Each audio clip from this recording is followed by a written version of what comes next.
အသက်20ပြည့်လို့ယဟန်ခံပြီဆိုပါရာဇိကကြပြီးသားယဟန်ပါရင်အဲ့ကိုရင်ယဟန်မဖြစ်ဘူးဆိုတာဟုတ်ပါသလားဖေရတဲ့တန်ခါအရေးအတွက်ပြည့်မီတယ်ဆိုရင်တော့ယဟန်ဖြစ်ပါတယ်တန်ခါအရေးအတွက်မပြည့်မီဘူးဆိုရင်တော့ယဟန်မဖြစ်ပါဘူးနော်နားလည်အောင်ပြောရမယ်ဆိုရင်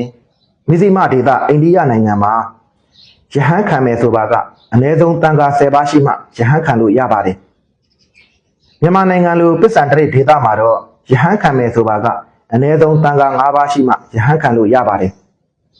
မိဇိမဒေသအိန္ဒိယနိုင်ငံမှာတန်ခါ10ပါးနဲ့ယဟန်ခံမယ်ဆိုရင်အဆိုပါတန်ခါ10ပါးတဲ့ကတဘာဘာပါရာဇိကကြနေပါကတန်ခါအရေးအတွက်မပြည့်မီတာကြောင့်ယဟန်လောင်းမှာယဟန်မဖြစ်ပါဘူးနော်မြန်မာနိုင်ငံလိုပစ္စံတရိတ်ဒေသမှာတော့တန်ခါ9ပါးနဲ့ယဟန်ခံမယ်ဆိုရင်အဆိုပါတန်ခါ9ပါးတဲ့ကတဘာဘာပါရာဇိကကြနေပါကတန်ခါအရေးအတွက်မပြည့်မီတာကြောင့်ယဟန်လောင်းမှာယဟန်မဖြစ်ပါဘူးဒါကြောင့်ဘယ်သူကပါရာဇိကကြတယ်မကြဘူးဆိုတာကိုမသိနိုင်တဲ့အတွက်ကြောင့်ယဟန်ခံတဲ့အခါမှာတန်ခါများများပြင်ပြီးယဟန်ခံတာဟာပို၍အကောင်းဆုံးဖြစ်ပါတယ်နော်